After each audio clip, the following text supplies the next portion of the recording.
Hello everyone, my name is Chuck. You're watching episode 143 of Let's Plant, and in the last few episodes, in the last few months even, we have been focusing on the plant show, the annual spring competition and plant show. I spent a lot of weeks just working on my competition entries, and that meant that I did not have enough time for anything else.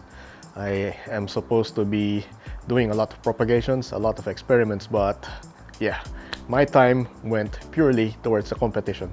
And now that that's done, it's time to move on to other things. And that reminds me, during the competition, I left a stack of calling cards, business cards. And by the time that I had to pack it up, only a few were left, which means that a lot of people got to see my cards, and hopefully they are checking out this channel now. So hi. So for those who are new to the channel, welcome to Cerriscapades. Cerriscapades is my personal vlog, well, my gardening vlog, and I don't really know how to describe it. Well, technically, yes, it is a vlog. Yes, it is educational. And what I'm really doing is just fooling around in the garden and taking you along in a ride. And by doing that, I'm hoping that we are all learning from the experience, because there's a lot of things to be learned, especially when you're doing things hands-on. It's a lot different doing experimentations, learning things hands-on, or in what's the word that I was looking for? It's a lot different learning things firsthand as opposed to just reading other people's comments or other people's experience, It's a lot more memorable, or at least the learnings that you get from firsthand experience is a lot more impactful. I think that's the word that I'm looking for. Man, I'm so lost for words today. I think it must be the food coma, because I just had lunch. I'm still digesting. I guess another way to describe it is that maybe it's like Big Brother, in that you are watching this guy just playing around in the garden, doing things, whatever he has to do in the garden, but it is not live. It is not streamed 24/7, so I guess Big Brother is a poor comparison. But I think you get the idea. In any case, I am standing before my propagation shelves. I built these shelves, well, this left shelf here, I built this one last month, I think, sometime last month. This one, I had this for a long time, and I use exactly the same type of shelf that way, because I'm familiar with this other one already. And both of these are heavy duty and they are sealed, so I'm not really concerned that they are exposed to the rain and to the elements. And I place them here. They used to be in other parts, well, they used to be somewhere else. I have them here right now in the little gap between our alfresco and the neighbor's house, the neighbor's garage. And this is mainly because whenever I get out of the house, this is the first thing that I would see. And that means that my plants would have more, I would be able to give more attention to my plants, because I'm very notorious for being so lax. So again, I'm lost for words. Lazy, yes, that's a word. I'm so lazy when it comes to monitoring my plants. I used to have, well, I still have the shelf that's in the far end of the garden, and I call that my, what's with the words? It's the shelf of neglect. That's not the correct name, but it's basically where I place all of my plants and I just leave them alone, and let them do whatever they need to do, and hopefully they don't die. So I've got a bunch of these areas around the garden, which I consider my areas of neglect, where I just leave the plants to do their thing, grow on their own. But the problem is, it's spring, it's still a bit cold here in Melbourne, but as summer comes, these plants, they would need a bit of protection, especially the smaller ones, the younger ones. And I plan to do a whole lot of propagation, a whole lot of resetting this time, just to make up for the lost time that I spent just focusing on the show. So yeah, let me walk you through all of my plants, and I think a mini tour is in order.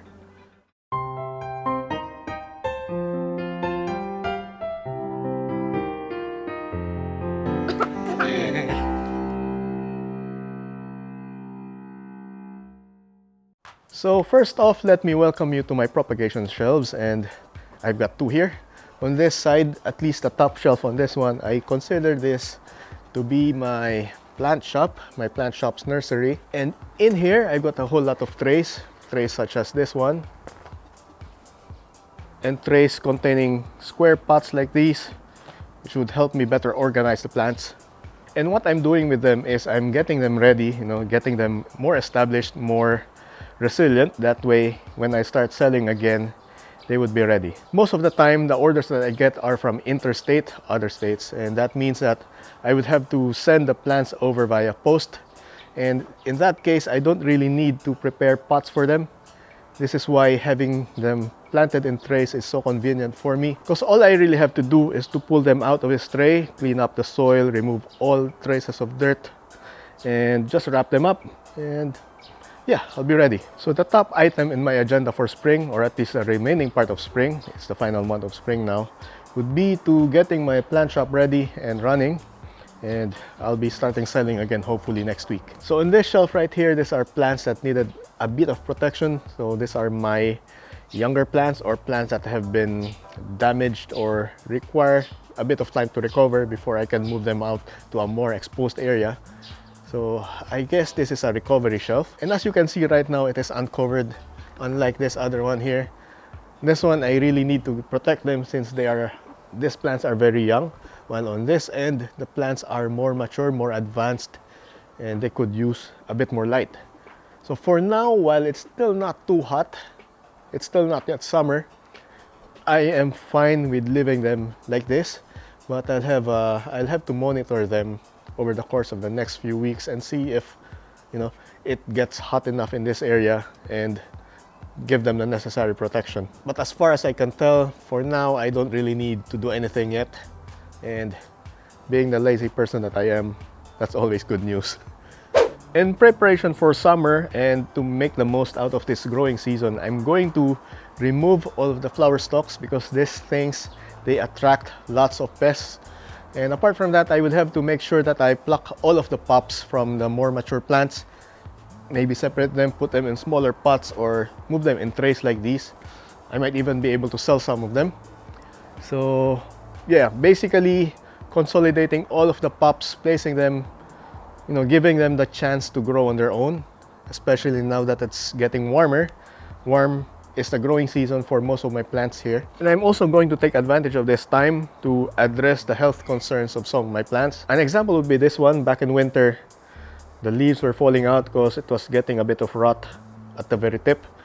But as far as I can tell, the rot started at the crown, at the tip, rather than from the roots, which means that, this is not going to spread as much as I feared. The leaves are coming out. From experience, I know I can still save this, but not necessarily from the perspective of the main plant here. I would be saving this one. I won't do anything except just to clean out some of the, well, it looks dry already, so it won't be much of a problem, but I'm going to leave it this way. Maybe monitor its watering just to make sure it won't get any fungal infections anymore. But this stump here would be pushing out a lot of pups in the coming months.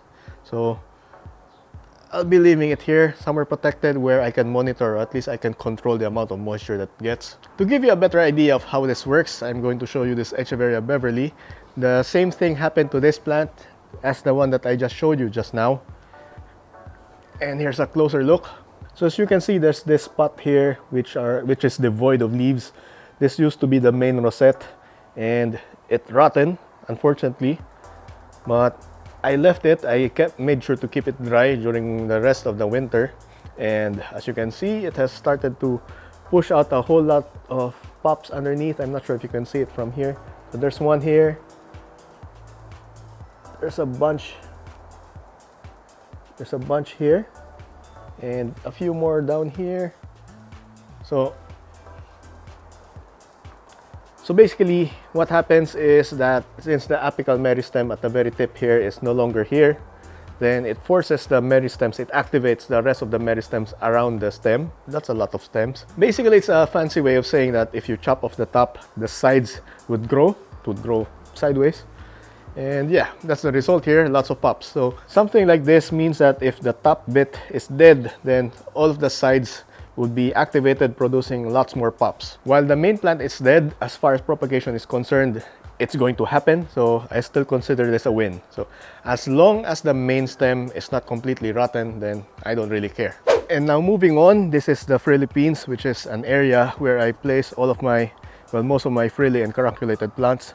As you can see, there's a whole lot of empty or blank spaces here, mainly because I pulled out a lot of plants to bring to the show. As for the remaining plants, you can see that a lot of them have flower stalks. Most of them are already dry and dead, and I may as well remove them. But there's still some of them which are trying to push out new flower stalks, and for that I would need to nip them in the bud, so to speak, and remove them, because when summer arrives and when the flowers are still there, it would attract a whole lot of plants, a whole lot of insects, a whole lot of pests, and that would be no good, especially with the prospect of mealybugs and aphids infesting the whole thing. I would not want to risk them, especially if I want all of them to recover, so I need to do something about that. So when it comes to this spent and dry flower stalks, it's a no-brainer. I could just chop them off, I don't have to think about it, not do anything at this point. It's not like they would be doing anything else, so let's go ahead and do that.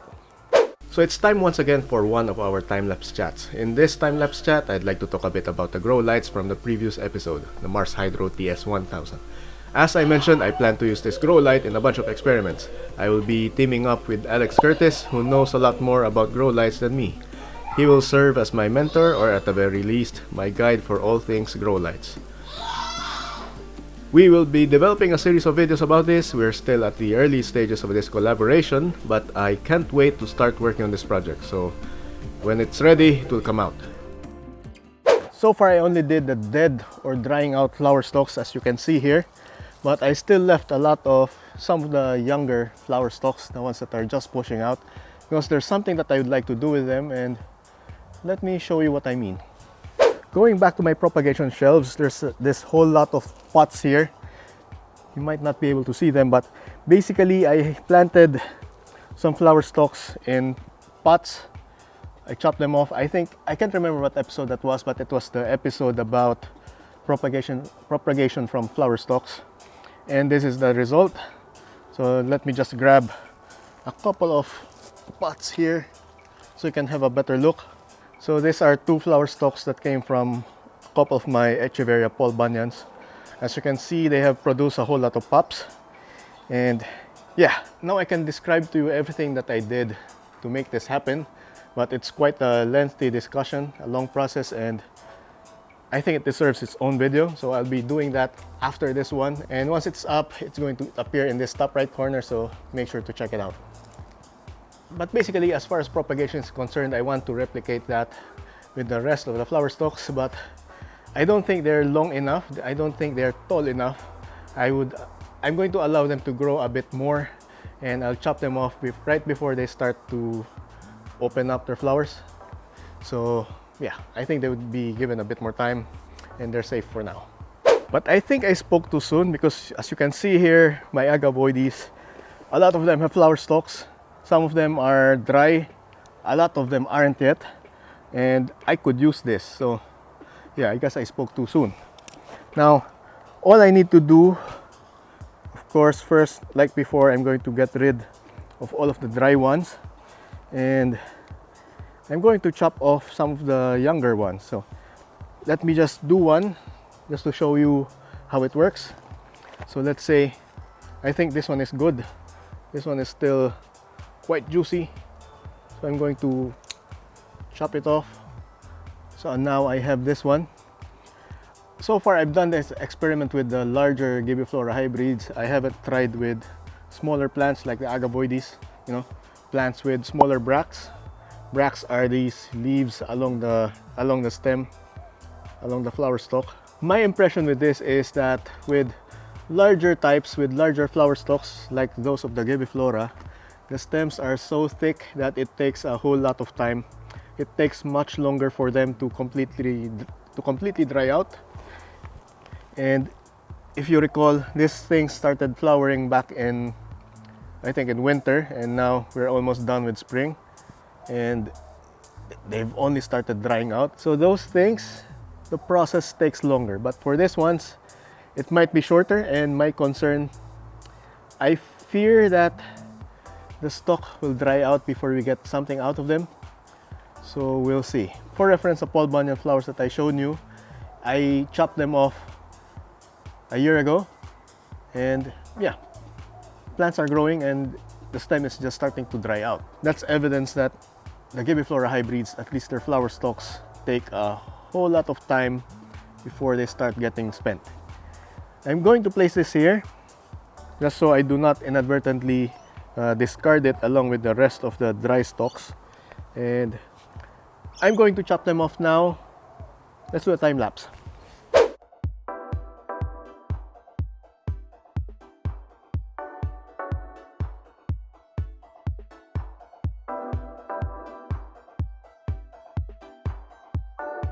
So with all of those stalks harvested, I'm going to discard the dry ones, but in this pile here, these are the stalks that are still quite juicy.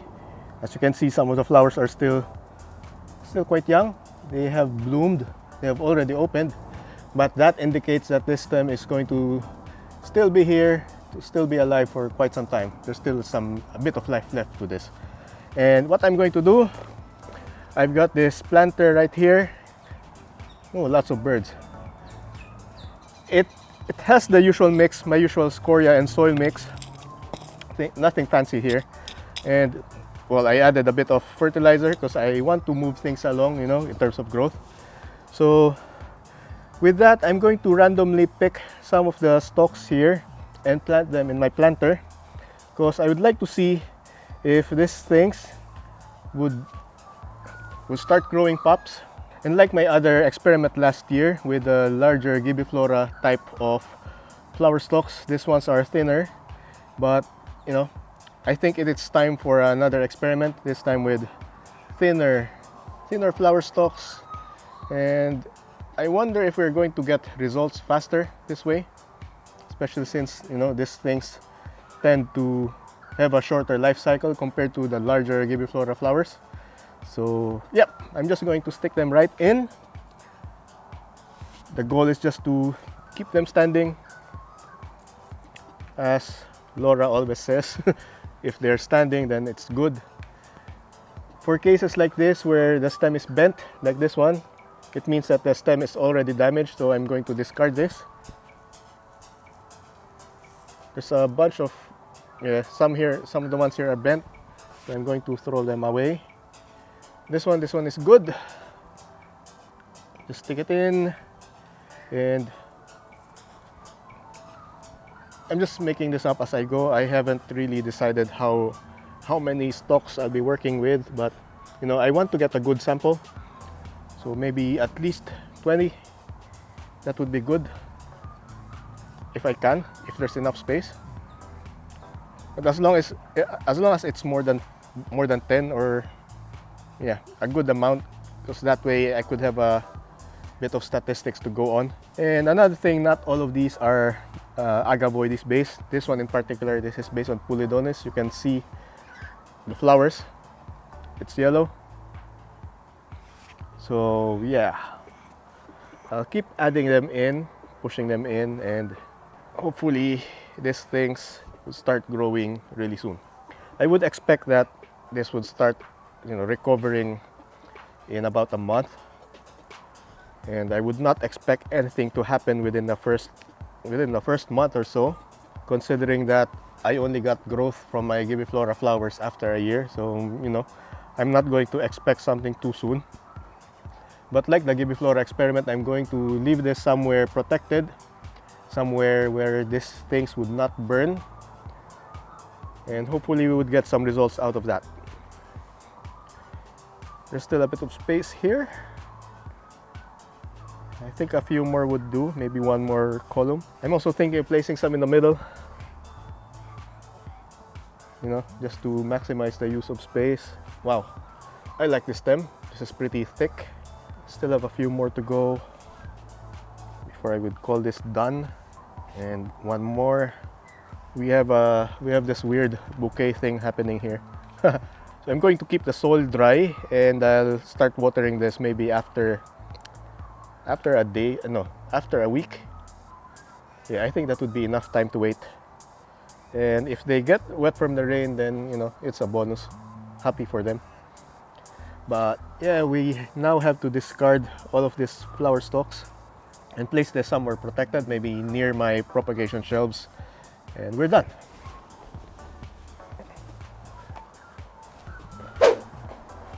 I think I'll be placing it somewhere here, out of the way, and it would still be getting enough sunlight to grow, but otherwise it won't be affected much by the wind.